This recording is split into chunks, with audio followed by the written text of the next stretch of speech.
কারো সাথে কেউ সংসার না করতে চাইলে তার শোয়া ভালো না, তার খাওয়া ভালো না, সে ভালোভাবে মিষ্টি ভাষায় কথা বলতে পারে না বা কথা বলে না, এই ধরনের নানান অপবাদ দেওয়া হয়। তো এটা শুধু দেওয়ার ক্ষেত্রেই দেওয়া হয়, আসলে বাস্তবতা এটা কিন্তু নয়। কারণ বাস্তবতা আলাদা একটি জিনিস। দেখুন, একটি মানুষের সঙ্গে দীর্ঘদিন আপনি সংসার করেছেন, তো তার ভালো মন্দ দোষ গুণ আপনার ভিতরে রয়েছেন, এটা তো থাকাটা স্বাভাবিক। মানুষ দোষের ভুলের ঊর্ধ্বে নয়। তো সেই ভুলগুলো আপনার সঙ্গে সংসার করছে না বলেই আপনি গণমাধ্যমে শুধু বলে ফাঁস নেবেন, এটা আসলেই বলা দরকার আছে বলে আমি মনে করি না। কারণ প্রত্যেকটি মানুষের ব্যক্তিগত ইজ্জত রয়েছে এবং সম্মান রয়েছে।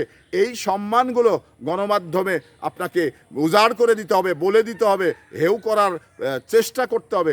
এটা আমি মনে করি শুধুমাত্র ওই ব্যক্তিরই ক্ষতি না, আপনারও ক্ষতি। কারণ আপনাকেও সেইভাবেই কিন্তু জনগণ ভাববে যে ওর দোষ আপনি দিচ্ছেন, আপনি কি ভালো, আপনার দোষটাও আপনি একটু খুঁজে দেখুন।